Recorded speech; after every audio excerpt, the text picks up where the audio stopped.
Hello, my dear viewers. In this video, I am going to discuss about the topic breathing and exchange of gases. So let's start.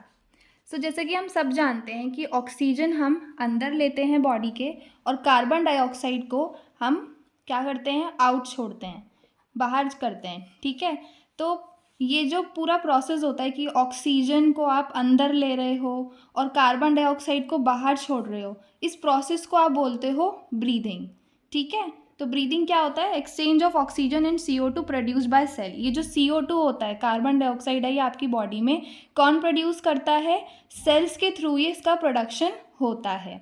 ठीक है, अब एक चीज़ ध्यान रखना है कि ऑक्सीजन ही सिर्फ आप अंदर नहीं लेते हो. जो आप अंदर लेते हो वो पूरी एयर लेते हो, हवा अंदर लेके जाते हो. ठीक है, अब उसमें से ऑक्सीजन का आप यूज़ करते हो. किस चीज़ में यूज़ कर रहे हैं हम उसका? आप जो खाना खा रहे हो, ठीक है, आप कहते हो हम खाना खाते हैं, हमें उससे एनर्जी मिलती है. उस एनर्जी का आप बहुत सारी एक्टिविटीज़ में क्या करते हो? इस्तेमाल करते हो. ठीक है, कभी आप जिमिंग कर रहे हो या फिर घर के कुछ काम कर रहे हो उसमें. तो जो फूड को आप ब्रेक डाउन करते हो, उस ब्रेक डाउन से ही तो एनर्जी मिलती है. वो ब्रेक डाउन करवाने में जो हेल्प करती है ना गैस, वो ऑक्सीजन होती है. ठीक है, तो ऑक्सीजन आप अंदर नहीं लेते हो, एयर आप अंदर लेते हो. ठीक है, और उस ऑक्सीजन का जो आप यूज़ करते हो फूड को ब्रेक डाउन करने में, जिससे एनर्जी मिलती है, ये होता है रेस्पायरेशन. इस पूरे प्रोसेस को आप रेस्पायरेशन यहाँ पर बोल रहे हो. तो मेरे कहने का मतलब क्या है कि जब आप एक्सचेंज कर रहे हो O2 और CO2 का जो सेल से प्रोड्यूस हुई है, उससे आप ब्रीथिंग प्रोसेस कहते हो. और रेस्पायरेशन क्या होता है कि जो भी आपने न्यूट्रिएंट्स लिए, आपके NCERT में न्यूट्रिएंट्स मेंशन कर रखा है, तो उसी वर्ड को हम स्टिक करेंगे कि जो आप न्यूट्रिएंट्स ले रहे हो, उस न्यूट्रिएंट्स का ब्रेक डाउन कर रहे हो ऑक्सीजन गैस की हेल्प से, उस एनर्जी प्रोडक्शन करने के, और एनर्जी को आप क्या कर रहे हो यहाँ पर? वेरियस एक्टिविटीज़ के लिए यूज़ कर रहे हो. ऑक्सीजन का यूटिलाइज कर रहे हो, ऑर्गेनिजम्स यूटिलाइज कर रहे हैं, इनडायरेक्टली ब्रेक डाउन कर रहे हैं सिंपल मॉलिक्यूल्स. कौन कौन से मॉलिक्यूल्स NCERT में मेंशन है? आपका ग्लूकोज मेंशन है. ठीक है, आपका एमाइनो एसिड मेंशन है, फैटी एसिड मेंशन है. तो ये 3 चीज़ें आपको मोस्ट इंपॉर्टेंटली याद रखनी है. आप क्या कर रहे हो? इनसे एनर्जी डिराइव कर रहे हो और कई सारी एक्टिविटीज़ यहाँ पे परफॉर्म कर रहे हो. तो मेरे कहने का मतलब ये है कि अब आपके लिए इम्पॉर्टेंट है कि आप ऑक्सीजन को कंटिन्यूसली अंदर लेते रहो, कार्बन डाइऑक्साइड की कंटिन्यूसली आप बाहर छोड़ते रहो. ऑक्सीजन को क्या करो? कंटिन्यूसली आपको सेल्स में देनी पड़ेगी, और कार्बन डाइऑक्साइड जो सेल्स में प्रोड्यूस होती है उनको आपको बाहर छोड़ना पड़ेगा, क्योंकि कार्बन डाइऑक्साइड ऑफकोर्स हमारे लिए तो हार्मफुल है, तो उसे बाहर निकालना पड़ता है. फिर आपने सुना होगा, आपने जब 11th का फर्स्ट चैप्टर पढ़ा होगा तो उसमें सुना होगा कि आप मेटाबॉलिज्म का नाम सुनते होंगे. ठीक है, अब मेटाबॉलिज्म जैसी चीज़ होती क्या है? 2 रिएक्शंस होती है, कैटाबॉलिज्म, कैटाबॉलिक रिएक्शंस होती है, और एक एनाबॉलिक रिएक्शंस होती हैं. ठीक है, अब कैटाबॉलिक रिएक्शंस क्या होती है? बड़े बड़े जो आपके बड़े बड़े मॉलिक्यूल्स होते हैं, ठीक है, उनको आप जब छोटे छोटे मॉलिक्यूल्स में कन्वर्ट कर देते हो, वो कैटाबॉलिक रिएक्शंस होती है. ठीक है, अब कैटाबॉलिक कैसे याद रखना है? काटने वाली. ठीक है, जो काट काट के बड़े बड़े मॉलिक्यूल्स को काट काट के छोटे छोटे मॉलिक्यूल्स में कर दे. और एनाबॉलिक रिएक्शंस कौन सी होती है? जिसमें आप छोटे छोटे मॉलिक्यूल्स से को यूज़ करके बड़े बड़े मॉलिक्यूल्स यहाँ पर आप क्या करते हो? बनाते हो. यही दोनों रिएक्शंस मिलकर मेटाबॉलिज्म कहलाती हैं. ठीक है, तो आप जैसे कहते हो कि तुम तो बड़े पतले हो, ठीक है, तो आप कह सकते हो कि वो जो इंसान पतला है ना, उसका जो मेटाबॉलिज्म है वो बहुत ज़्यादा फास्ट होता है, उसको खाना लग ही नहीं पाता, इतनी जल्दी उसके अंदर रिएक्शन सारी हो जाती हैं. ठीक है, तो यहाँ पर आपने अब तक क्या पढ़ लिया? ब्रीथिंग और रेस्पायरेशन में डिफरेंस पढ़ा है आपने, कि ब्रीथिंग क्या होता है? ऑक्सीजन और CO2 का एक्सचेंज होता है. ठीक है, और रेस्पायरेशन क्या होता है? जो न्यूट्रिएंट्स आपने यहाँ पर अपनी बॉडी में लिए हैं, उसमें आप ऑक्सीजन का यूज़ कर रहे हो, एनर्जी उससे डिराइव कर रहे हो. न्यूट्रिएंट्स कौन कौन से हो गए? ग्लूकोज हो गया, एमाइनो एसिड्स हो गए, फैटी एसिड्स हो गए. वो मेरे साथ साथ आपको दोहराना है ताकि यहीं के यहीं याद हो जाए. ठीक है, अब ऑक्सीजन को आपको कंटिन्यूसली सेल्स में प्रोवाइड करना पड़ता है, कार्बन डाइऑक्साइड को सेल्स के अंदर से बाहर निकालना पड़ता है. तो ये प्रोसेस कैसा होता है, कंटिन्यूसली चलना चाहिए। अब आपको दो रिएक्शंस याद कराई, एनाबॉलिक और कैटाबॉलिक। कैटाबॉलिक रिएक्शंस पहले याद रख लो, जो काट काट के बड़े बड़े मॉलिक्यूल्स को छोटे मॉलिक्यूल्स में यहाँ पे बंद कर दें, और एनाबॉलिक कौन से होते हैं, जो छोटे छोटे मॉलिक्यूल से बड़े बड़े मॉलिक्यूल्स बना दे। इन्हीं दोनों रिएक्शंस को मिलाकर आप मेटाबॉलिज्म कहते हो। अब यहाँ पर सेकेंड टॉपिक आपका चालू होता है, वो होता है रेस्पायरेटरी ऑर्गन्स का। ठीक है, ये क्या होता है, रेस्पायरेटरी ऑर्गन्स क्या होते हैं, जो रेस्पायरेशन में काम आए। ठीक है, जो आपको रेस्पायरेशन में ऑर्गन्स हेल्प करते हैं उन्हीं को ही हम रेस्पायरेटरी ऑर्गन्स बोलते हैं। दो चीज़ों पे डिपेंड करता है ये। हैबिटेट, हैबिटेट क्या होता है, घर, कहाँ रहता है वो ऑर्गेनिज्म, पानी में रह रहा है, ठीक है, टेरेस्ट्रियल है मतलब लैंड पे रह रहा है, एयर में है, उस हिसाब से क्या होंगे, ऑर्गन्स होंगे। दूसरा जो चीज़ है जिस पे ये डिपेंड करता है वो होता है आपका लेवल ऑफ ऑर्गेनाइजेशन। ठीक है, अब ऐसा तो नहीं है कि अर्थ बनते ही सबके पास में लंग्स आ गई थी, कुछ ऑर्गेनिजम्स आए थे उनके पास कुछ और था जिससे वो ब्रीथ करते थे, कुछ और थे जिनके पास कुछ और आया होगा। तो ऐसे इवोल्यूशन हो के क्या हुआ, यहाँ पर लोगों के पास चीज ऑर्गेनिजम्स के पास में यहाँ पे ऑर्गन्स आए होंगे। तो एक तरीके से आप कह सकते हो कि ये रेस्पायरेटरी ऑर्गन्स इन दोनों के ऊपर डिपेंड करता है कि रहता कहाँ है ऑर्गेनिज्म और उसका लेवल ऑफ ऑर्गेनाइजेशन कैसा है, सेल्स का है, टिश्यू का है, उस हिसाब से उसके पास ऑर्गन होगा। तो सबसे पहले आपको क्या याद रखना है, आपको याद रखना है सबसे पहले लोअर इन्वर्टिब्रेट्स। अब जिसने एनिमल किंगडम पढ़ रखा है या चलो नहीं भी पढ़ रखा है तो उसे याद हो जाएगा। लोअर इन्वर्टिब्रेट्स में सबसे पहले आपको याद रखना है, एनिमल किंगडम में पहला फाइलम अपने पास पोरीफेरा आता है। ठीक है, तो उसमें उसके ऑर्गेनिज्म को आप स्पंजेस भी बोलते हो। ठीक है, तो स्पंजेस सबसे पहले, फिर उसके बाद कौन सा आता है, सीलेंट्रेट्स आते हैं। ठीक है, तो ये सीलेंट्रेट्स हो गए। फिर तीसरा आपके पास कौन सा आता है, प्लेटीहेल्मिन्थीज। ठीक है, जिसमें आपको आपकी एनसीईआरटी में इस चैप्टर में मेंशन कर रखा है फ्लैटवर्म्स, तो फ्लैटवर्म्स भी याद रखना है आपको वर्ड।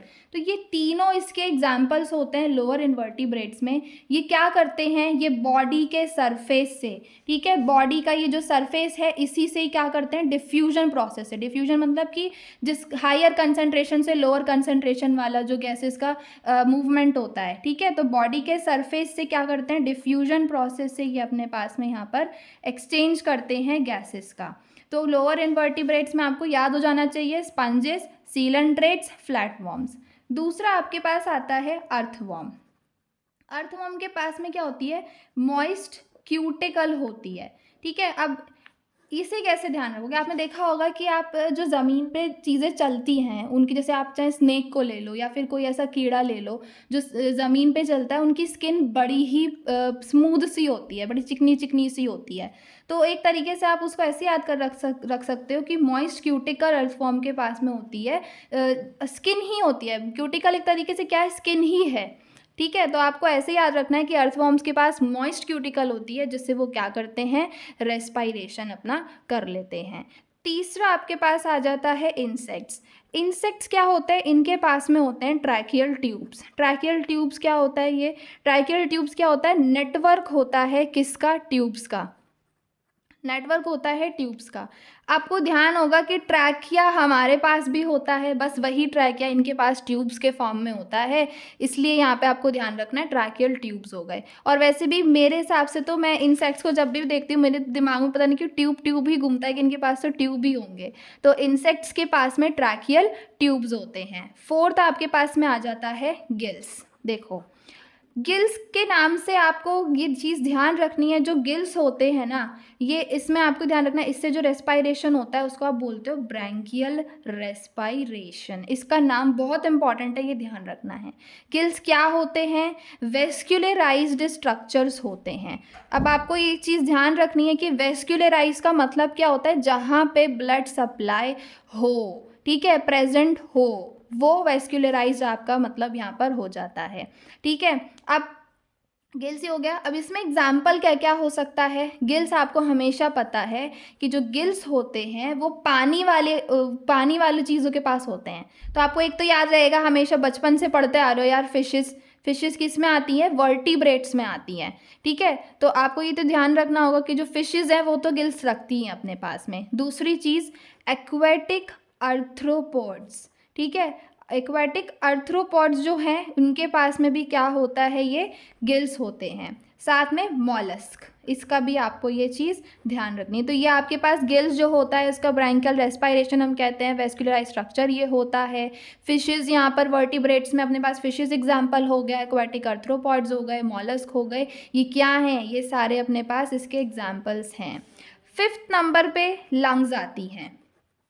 ठीक है, लंग्स क्या हो गई भाई, लंग्स से तो तुम खुद ही रेस्पायरेशन करते हो, और इसके रेस्पायरेशन को आप क्या बोलते हो, पल्मोनरी रेस्पायरेशन हम इसको नाम देते हैं। लंग्स से रेस्पायरेशन करने को क्या बोलते हो, पल्मोनरी रेस्पायरेशन बोलते हो। दूसरी चीज़ आपको क्या ध्यान रखनी है इसके अंदर कि अपने पास में देखो ये वेस्कुलराइज बैग है, जैसे आपका गिल्स क्या था, वेस्कुलराइज स्ट्रक्चर्स थे, ऐसी लंग्स क्या होती हैं, वेस्कुलराइज बैग्स होते हैं। ठीक है, मतलब वेस्कुलराइज का मतलब तो आपको पता ही है कि जहाँ पे ब्लड की सप्लाई हो। बैग्स आपको जब मैं ये पूरा अपना रेस्पायरेटरी सिस्टम समझाऊंगी ना तो तुम्हें खुद ही दिख नज़र आएगा।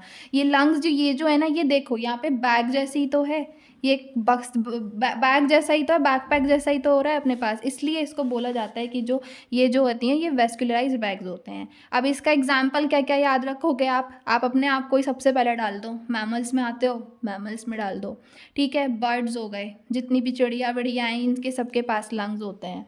ठीक है, फिर साथ ही साथ में आपके पास जो रेप्टाइल्स हैं, ये रेप्टाइल्स के पास लंग्स हो गए। एम्फीबियंस हैं, एम्फीबियंस के पास में भी क्या होता है, लंग ही अपने पास में होता है। ठीक है, अब एक चीज़ ध्यान रखनी है, फ्रॉग, फ्रॉग क्या है, एम्फीबियन है। एनसीईआरटी में सिर्फ एक चीज़ दे रखी है क्या, कि ये मॉइस्ट स्किन से ही रेस्पायरेशन करता है, बट आपको मैं 2 चीज़ें और बताऊंगी, याद रखना है। ठीक है, क्योंकि इस बार पैटर्न जो है शायद अपना क्वेश्चंस बाहर से भी इसमें आउट ऑफ एनसीईआरटी पे पूछ लिए जाएं। ये लंग से भी रेस्पायरेशन करता है और साथ ही साथ इसकी माउथ की लाइनिंग होती है उससे भी ये रेस्पायरेशन करता है। तो फ्रॉग जो है अपने पास एक ऐसा एम्फीबियन है जिससे जो मॉइस्ट स्किन जिसके पास में होती है, माउथ लाइनिंग है, लंग्स हैं, इन सब चीज़ों से ये रेस्पायरेशन करता है। और जो मॉइस्ट स्किन से रेस्पायरेशन करते हैं उन्हें हम क्यूटेनियस रेस्पायरेशन कहते हैं। तो एक बार दोबारा से इसे कर लेते हैं, रेस्पायरेटरी ऑर्गन्स, जो ऑर्गन्स आपके रेस्पायरेशन में इन्वॉल्व होते हैं, किस किस पे डिपेंड होता है, हैबिटेट पे डिपेंड होता है, लेवल ऑफ ऑर्गेनाइजेशन पे डिपेंड करते हैं। ठीक है, लोअर इन्वर्टिब्रेट्स में आपके पास स्पंजेस है, सीलेंट्रेट्स है, फ्लैटवॉर्म्स हैं, ये ध्यान रखने हैं। कैसे करते हैं, बॉडी के सरफेस से यहाँ पे अपने पास कर लेते हैं डिफ्यूजन प्रोसेस से। अर्थवॉर्म्स की बात करूँ तो मॉइस्ट क्यूटिकल इनके पास में होती है, इंसेक्ट्स को देखने पे ही पता चलता है कि इनके पास में क्या है, ट्यूब से होंगे, तो ट्रैकियल ट्यूब्स आपको ध्यान रखने हैं। गिल से जो रेस्पायरेशन करते हैं वो रेस्पायरेशन कहलाता है ब्रैंकियल रेस्पायरेशन। ये वेस्कुलराइज स्ट्रक्चर होता है, इसके एग्जाम्पल आपके पास है एक्वाटिक अर्थ्रोपॉड्स, मॉलस्क और वर्टिब्रेट्स में आपके पास फिशेज इसका एग्जाम्पल है। अगर मैं लंग्स की बात करूँ तो लंग्स अपने पास पल्मोनरी रेस्पायरेशन करवाता है, वेस्कुलराइज बैग जैसे ये होते हैं, मैमल्स है, बर्ड्स है, रेप्टाइल्स है, एम्फीबियंस है, ये इसका एग्जाम्पल है। फ्रॉग का ध्यान रखना है, एम्फीबियन में आता है, मॉइस्ट स्किन क्यूटेनियस रेस्पायरेशन कहलाता है। ये आपका सिर्फ एनसीईआरटी में सिर्फ इसका मेंशन है, बट 2 चीज़ें एक्स्ट्रा एनसीईआरटी से जो मैं बता रही हूँ वो है कि एक माउथ की लाइनिंग हो गई और एक ये लंग्स का अपने पास यहाँ पर हो गया। तो ये वाला जो पोर्शन है एक बार एनसीईआरटी से भी हम क्या कर लेते हैं, पढ़ लेते हैं। तो देखो यहाँ पर आपको साफ साफ दे रखा है कि आपने पहले ही पढ़ा है कि जो ऑक्सीजन होता है इसे ऑर्गेनिजम्स जो है यूटिलाइज करते हैं इनडायरेक्टली, सिंपल मॉलिक्यूल्स को ब्रेक डाउन करते हैं, जैसे glucose, amino acid, fatty acids हो गए, इनसे आप एनर्जी लेते हो और अलग अलग एक्टिविटीज़ परफॉर्म करते हो। कार्बन डाइऑक्साइड जो कि आपके लिए हार्मफुल है, इसे भी आप रिलीज आउट करते हो, क्यों, कैटाबॉलिक रिएक्शन से, जो मैंने आपको बताई थी 2 रिएक्शंस, उसकी मदद से। अब आपको पता है कि जो O2 है उसे आपको कंटिन्यूसली सेल्स को देना पड़ रहा है और CO2 जो सेल प्रोडक्शन कर रही है उसे आपको कंटिन्यूसली बाहर निकालना पड़ता है। इसी प्रोसेस को जो आप O2 और CO2 को यहाँ पे एक्सचेंज जो हो रहा है इसे आप ब्रीथिंग कहते हो। और रेस्पायरेशन जब आप यहाँ पर पूरा फूड का ब्रेक डाउन होगा ऑक्सीजन की हेल्प से, वो सारी चीज़ें इसके अंदर यहाँ पर आ जाएंगी। ये वाला जो पोर्शन है ये वाला भी आप मत पढ़ना, वो जब आप रेस्पायरेटरी वाला पूरा पढ़ोगे तब पढ़ना। रेस्पायरेटरी ऑर्गन्स में की अगर मैं बात करती हूँ तो रेस्पायरेटरी ऑर्गन्स में आपको क्या क्या चीज़ें ध्यान रखनी है कि mechanism of breathing among वेराई among different groups of animals, मतलब ब्रीथ करने का जो पूरा तरीका है वो अलग अलग एनिमल्स में अलग अलग होता है, उनके हैबिटेट पे और लेवल ऑफ ऑर्गेनाइजेशन पे डिपेंड करता है। जैसे अगर मैं लोअर इन्वर्टिब्रेट्स की बात करूँ, जैसे स्पंजेस है, सीलेंट्रेट्स है, फ्लैटवर्म्स हैं, ये O2 को CO2 के साथ एक्सचेंज करते हैं सिंपल डिफ्यूजन करवाकर पूरी बॉडी सरफेस से। और वहीं दूसरा आपके पास आता है अर्थवर्म्स, तो अर्थवर्म्स अपना मॉइस्ट क्यूटिकल यूज़ करते हैं। इंसेक्ट्स की बात करूँ तो इनके पास में नेटवर्क होता है ट्यूब्स का, जिसे आप ट्रैकियल ट्यूब्स कहते हो। ये एटमॉस्फेरिक एयर को बॉडी के अंदर क्या करता है, ट्रांसपोर्ट करता है। स्पेशल वेस्कुलाइज स्ट्रक्चर्स, गिल्स आपके पास आ गए, जिससे रेस्पायरेशन को ब्रैंकियल रेस्पायरेशन कहते हो। ये एक्वाटिक अर्थ्रोपॉड्स, मॉलस्क और वेस्कुलराइज मॉलस्क यहाँ पे यूज़ करते हैं। और यहाँ पर एक चीज़ और यहाँ पे लिख रखा है कि फिशेस जो है यहाँ पे गिल्स यहाँ पे यूज़ करता है वर्टिब्रेट्स के अमंग में। जो आपकी लंग्स है जिसको आप वेस्कुलराइज बैग कह रहे हो, उससे पल्मोनरी रेस्पायरेशन होता है। इससे टेरेस्ट्रियल फॉर्म्स, टेरेस्ट्रियल मतलब जो लैंड पे रहती हैं, ठीक है, वो यूज़ करती हैं। जैसे अगर मैं बात करूँ तो कौन कौन आएगा इसके अंदर, इसमें इसके अंदर देखो यहाँ पे दे रखा है, एम्फीबियंस हैं, रेप्टाइल्स हैं, बर्ड्स हैं, मैमल्स हैं, ये सारे के सारे इसमें आ जाते हैं। ये रेस्पायर करते हैं लंग्स से। एम्फीबियन जैसे कि फ्रॉग है, ये किससे, मॉइस्ट स्किन और क्यूटेनियस रेस्पायरेशन से यहाँ पर क्या करता है, क्यूटेनियस रेस्पायरेशन यहाँ पर करता है, मॉइस्ट स्किन से रेस्पायरेशन करता है। बट आपको दो चीज़ें और याद रखनी है, वो कौन कौन सी थी, माउथ लाइनिंग होती है और एक लंग आपको यहाँ पर ध्यान रखनी है, ठीक है। अब हम आगे चलते हैं, आगे इसमें क्या पढ़ना है हमको, आगे पढ़ना है हमें ह्यूमन का रेस्पायरेटरी सिस्टम। अब देखो आपके पास में आपने देखा होगा कि क्या होता है, नॉस्ट्रिल्स का पेयर होता है, ठीक है। अपने आप को खुद अपने आप से ही सीखना चाहिए, अपनी बॉडी पे ही सीखना चाहिए। तो आपके पास नॉस्ट्रिल्स का पेयर है, फिर वो नॉस्ट्रिल्स का जो पेयर है, जैसे कि मैं आपको दिखाती हूँ उसमें, तो देखो ये आपकी यहाँ पर नॉस्ट्रिल्स हो गई, ठीक है, ये नॉस्ट्रिल्स होगी।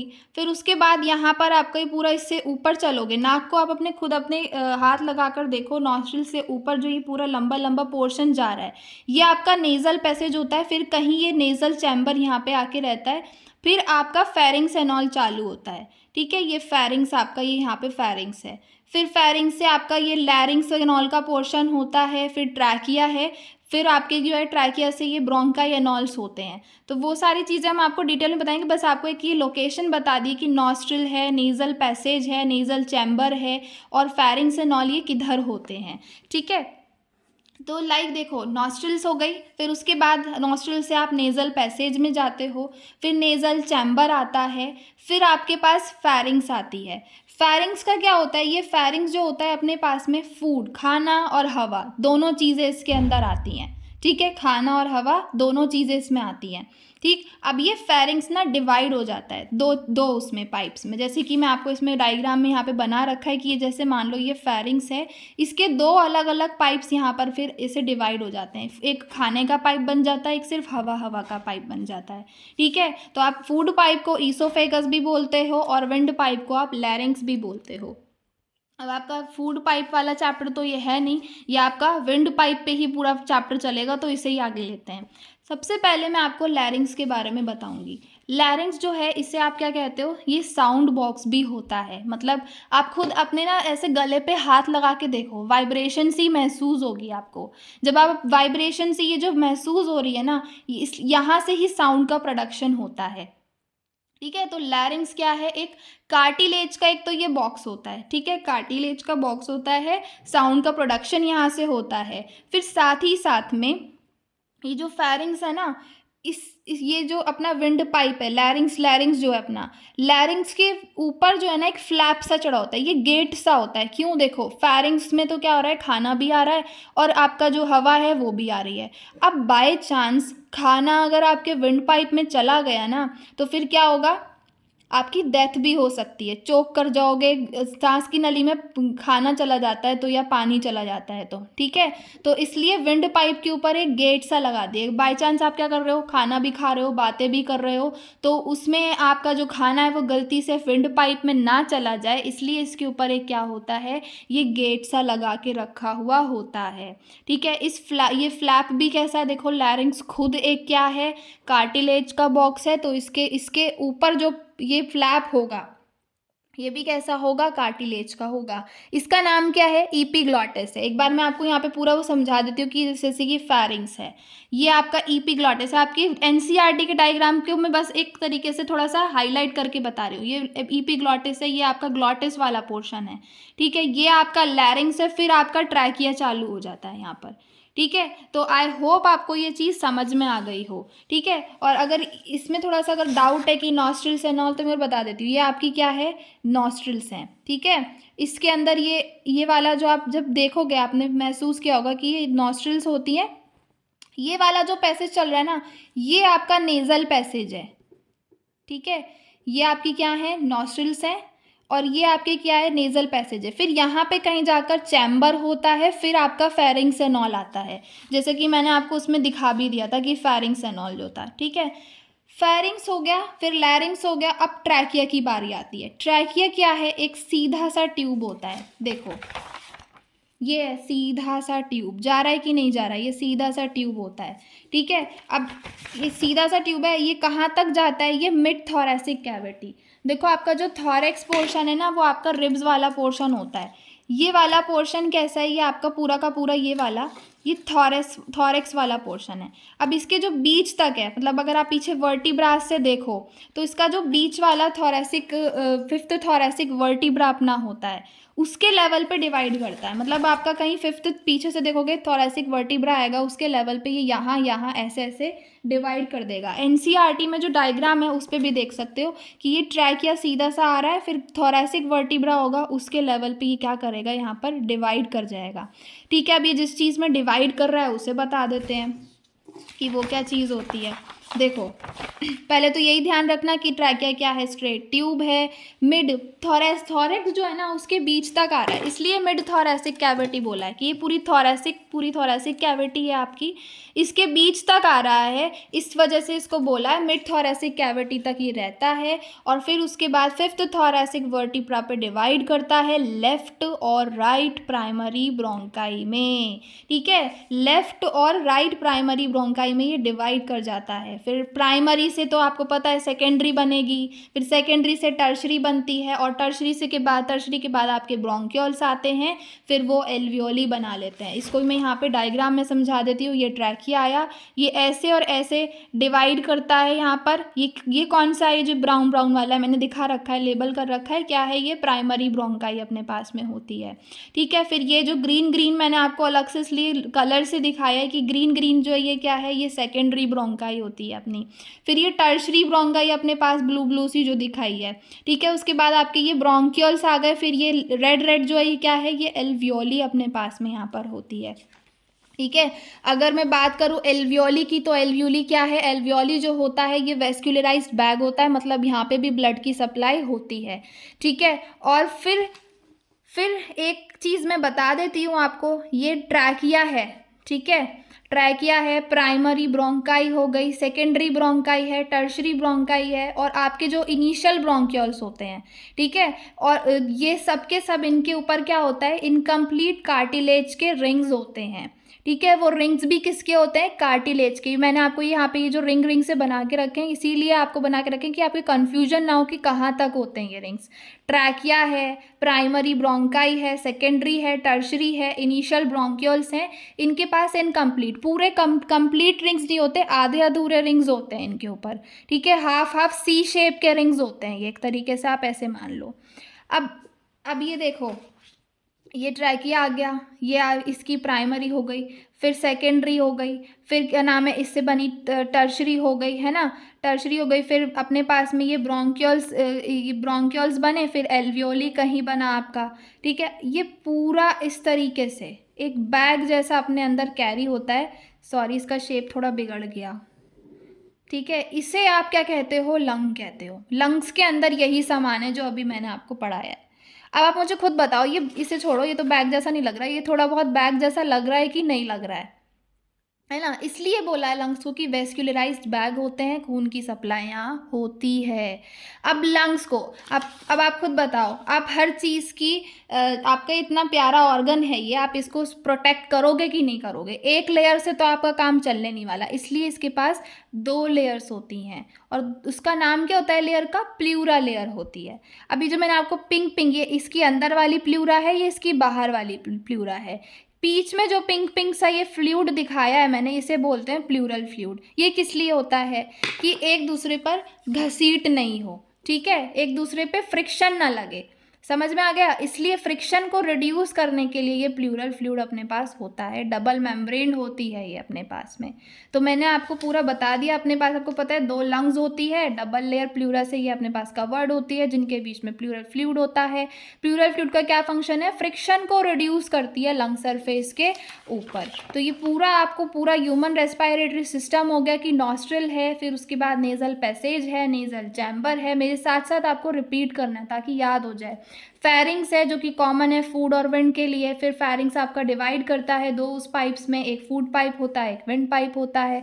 विंड पाइप को आप लैरिंग्स भी बोलते हो जो कि कार्टिलेज का बॉक्स है, और फूड पाइप को आप ईसोफेगस भी बोलते हो। लैरिंग्स का बताऊं तो साउंड की प्रोडक्शन होती है, साउंड बॉक्स कहलाता है। इसके ऊपर एक कार्टिलेज का फ्लैप सा होता है जिसे आप इपीग्लॉटिस कहते हो, ताकि खाने की एंट्री इसके अंदर नहीं हो। फिर ये लैरिंग्स आपका ट्रैकिया पे डिवाइड करता है। ट्रैकिया क्या है? स्ट्रेट ट्यूब है जो मिड थोरैसिक कैविटी तक एक्सटेंड करता है, 5th थोरैसिक वर्टिब्रा पे ये इसके लेवल पे डिवाइड होता है। किस किस किस किन में डिवाइड होता है? लेफ्ट प्राइमरी ब्रोंकाई और राइट प्राइमरी ब्रोंकाई। फिर आपकी बात लेफ्ट वाली या राइट वाली जो भी है, दोनों सेकेंडरी में होती हैं, फिर टर्शरी, फिर ब्रोंक्यूल्स एंड देन एल्वियोली। फिर आपको मैंने बताया कि ट्रैकिया है, प्राइमरी ब्रोंकाई है, सेकेंडरी है, टर्शरी है, इनिशियल ब्रोंकाई है। इन सबके पास में इनकम्प्लीट कार्टिलेजिनियस रिंग्स होते हैं। एल्वियोली क्या होता है? वेस्कुलराइज्ड बैग जैसे स्ट्रक्चर्स होते हैं, ब्लड सप्लाई इनके पास होता है। लंग्स क्या है? 2 लंग्स होती हैं आपके पास में, उनके पास में 2 डबल लेयर्स होती हैं, प्लूरा जिसे आप बोलते हो, बीच में प्लूरल फ्लूइड होता है। क्या फंक्शन है? फ्रिक्शन रिड्यूस करते हैं लंग के सरफेस के ऊपर। चलो, अब एक लास्ट चीज़ आपके पास यहाँ पे बच रही है, वो क्या है कि ये जो आपका ये पूरा का पूरा क्या है? ये थोरैसिक चैम्बर है। पूरा क्या है? थोरैसिक चैम्बर है। लंग्स यहाँ पे होंगे, ठीक है, लंग्स होंगे, ये लंग्स रखे हुए हैं। इसके अलावा जो स्पेस बचेगी लंग लाती है आपकी थोरैसिक कैविटी, मतलब इसमें जो ये लंग्स होंगे इसमें जितना ऑक्यूपाई कर लेंगे। फिर इसमें यहाँ पर क्या होगी? बाकी खाली स्पेस यहाँ पे थोरैसिक कैविटी आपकी कहलाएगी, ठीक है। अब यहाँ पे मुझे ये पढ़ाने का जो ये पूरा का पूरा मोटिव वो ये है कि यहाँ पे आपके पास एनसीईआरटी में 2 चीज़ें मेंशन कर रखी हैं। क्या मेंशन कर रखी हैं? कि एक तो आपकी जो लंग की इनर लेयर है और एक आउटर लेयर है, तो उन दोनों का किससे क्या होता है, यहाँ पे किससे कांटेक्ट में होती है? तो जो आपकी इनर लेयर है आप अपने आप बता दोगे कि जब लंग अंदर है तो लंग के सरफेस से कांटेक्ट में होगी, और जो आपकी आउटर लेयर है वो किससे कांटेक्ट में होगी? थोरैसिक कैविटी के साथ यहाँ पे कांटेक्ट में होगी, ठीक है। तो यहाँ पे क्या है? आउटर लेयर जो है प्लूरा जो है आपकी अंदर किससे कांटेक्ट में, बाहर किससे कांटेक्ट में? थोरैसिक कैविटी से कांटेक्ट में। और अंदर वाली जो लेयर होती है वो लंग सरफेस के साथ में कांटेक्ट में होती है, ठीक है। अब आती हैं 2 चीज़ें, कंडक्टिंग पार्ट और एक्सचेंज पार्ट। आपका नॉस्ट्रिल से लेकर के जो पूरे ब्रोंकियल्स तक पार्ट होता है उसे आप बोलते हो कंडक्टिंग पार्ट, ठीक है। और जो आपकी एल्वियोली होती है और उसके साथ में जो उसकी डक्ट्स आती हैं उसे आप बोलते हो एक्सचेंज पार्ट। क्या है ये कंडक्टिंग पार्ट और एक्सचेंज पार्ट? तो देखो, कंडक्टिंग पार्ट क्या होता है? नॉस्ट्रिल से ब्रोंकियल्स तक होता है। अब आप सांस अंदर ले रहे हो, नॉस्ट्रिल्स के थ्रू ले रहे हो, वो होती होती आ रही है ब्रोंक्यूल्स तक, ठीक है। तो वो एक तरीके से क्या हो रहा है, आपका जो आपने एयर ली थी उसको एल्वियोली तक ट्रांसपोर्ट करने का काम करता है कंडक्टिंग पार्ट, ठीक है। दूसरी चीज़, आप एयर के साथ में दूसरे फॉरेन पार्टिकल्स भी अंदर ले रहे हो तो उससे आपकी एयर को क्लीन करवाने में हेल्प करता है, ठीक है। उसे ह्यूमिडिफाई करता है, ह्यूमिडिटी उसके अंदर डालता है। फिर एयर को बॉडी टेम्परेचर, अब बाहर की एयर जो होती है ठंडी होती है, हमारे बॉडी टेम्परेचर के हिसाब से नहीं होती है, तो अपने बॉडी टेम्परेचर तक उस एयर को लेकर आता है हमारा जो कंडक्टिंग पार्ट होता है। तो कंडक्टिंग पार्ट के 4 फंक्शंस है। एक तो एटमॉस्फेरिक एयर को एल्वियोली तक लेके आना है, फिर फॉरेन पार्टिकल्स उसे क्लियर करना है, उसे ह्यूमिडिफाई करना है और बॉडी टेम्परेचर तक उस एयर को लेकर आना है। अब आता है आपका एक्सचेंज पार्ट। तो एक्सचेंज पार्ट कौन सा होता है? एल्वियोली और उसकी डक्ट्स होती हैं। तो इस यहाँ पर जो है आपका एक्चुअल डिफ्यूजन O2 और CO2 का यहाँ पर हो रहा होता है, ठीक है। जो O2 अंदर जाएगी, CO2 बाहर आएगी, वो यहाँ पर हो रहा होता है। ब्लड और एटमॉस्फेरिक एयर के बीच में, ये NCERT में मैंशनड है। दो चीज़ें याद रखना है, ब्लड और एटमॉस्फेरिक एयर के बीच में ये क्या होता है, यहाँ पर एक्चुअल डिफ्यूजन होता है। तो एक लास्ट NCERT से फटाफट से इसे रिवाइज कर लेते हैं। क्या दे रखा है ह्यूमन रेस्पिरेटरी सिस्टम में कि आपके पास एक्सटर्नल नॉस्ट्रल्स का एक पेयर है जो आपके अपर लिप्स से ऊपर खुलता है, ठीक है। यहाँ से आप नेज़ल चैम्बर में जाते हो। अब नेज़ल चैम्बर से पहले क्या आता है? नेज़ल पैसेज आता है। तो आप ऐसे कंफ्यूज मत होना कि नेज़ल पैसेज, तो नेज़ल पैसेज के थ्रू होते हुए नेज़ल चैम्बर में जाते हो आप। नेज़ल चैम्बर फिर आपका फेरिंग्स में खुलता है, जो कि वो पोर्शन है जो कि यहाँ पर फूड और एयर के लिए कॉमन होता है, ठीक है। फेरिंग्स फिर आपका लैरिंग्स से होता हुआ खुलता है ट्रैकिया के अंदर। लैरिंग्स क्या है? कार्टिलेज का बॉक्स है जो साउंड प्रोडक्शन में हेल्प करता है, इसे आप साउंड बॉक्स भी बोलते हो। जब आप स्वेलो कर रहे होते हो खाना, तो ग्लॉटिस जो है उसके ऊपर एक पतला सा क्या होता है, कार्टिलेज का फ्लैप अपने पास होता है, जिसे आप एपिग्लॉटिस बोलते हो। और इससे क्या होता है? फूड की एंट्री प्रिवेंट होती है लैरिंग्स के अंदर।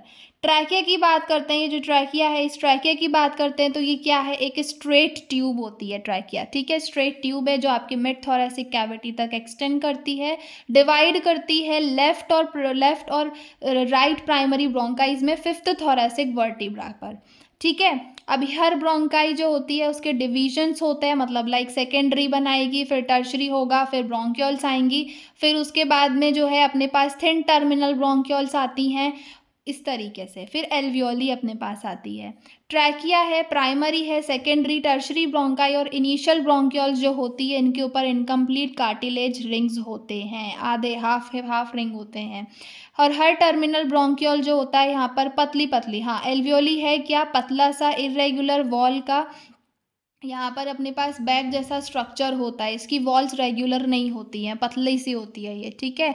और ब्रांचिंग नेटवर्क जो होता है ब्रोंकाई का, ब्रोंक्यूल्स का, एल्वियोली का, ये मिलकर पूरा इसमें क्या आ जाता है? पूरा लंग्स बनाते हैं ये। हमारे पास 2 लंग्स है जिनके ऊपर डबल लेयर प्लूरा होती है, प्लूरल फ्लूइड इनके बीच में होता है। फ्रिक्शन ये रिड्यूस करता है लंग सरफेस के ऊपर। बाहर की जो मेम्ब्रेन होती है वो थोरैसिक कैविटी के साथ में यहाँ पर क्या होती है? थोरैसिक लाइनिंग के साथ में कांटेक्ट में होती है। वही इनर प्लूरल मेम्ब्रेन जो होती है वो लंग सरफेस के साथ में कांटेक्ट में होती है। अब जो एक्सटर्नल नॉस्ट्रल से लेकर जो आपका पार्ट स्टार्ट होता है टर्मिनल ब्रोंक्यूल्स तक, उसे आप कंडक्टिंग पार्ट कह रहे हो। वहीं जो एल्वियोली और उसकी डक्ट्स होती हैं वो मिलकर रेस्पायरेटरी या फिर आपका एक्सचेंज पार्ट बनती हैं रेस्पायरेटरी सिस्टम के अंदर। कंडक्टिंग पार्ट क्या कर रहा है? एटमॉस्फेरिक एयर को एल्वियोली तक ट्रांसपोर्ट कर रहा है, उसे फॉरेन पार्टिकल से ख़त्म कर रहा है, क्लियर कर रहा है फॉरेन पार्टिकल्स को, ह्यूमिडिफाई कर रहा है उसको, और साथ ही साथ में बॉडी टेम्परेचर तक एयर को लेकर आता है। एक्सचेंज पार्ट की बात करें तो यहाँ पर एक्चुअल डिफ्यूजन O2 और CO2 का ब्लड और एटमॉस्फेरिक एयर के बीच में होता है। सो यहीं तक थी ये video. Thank you so much.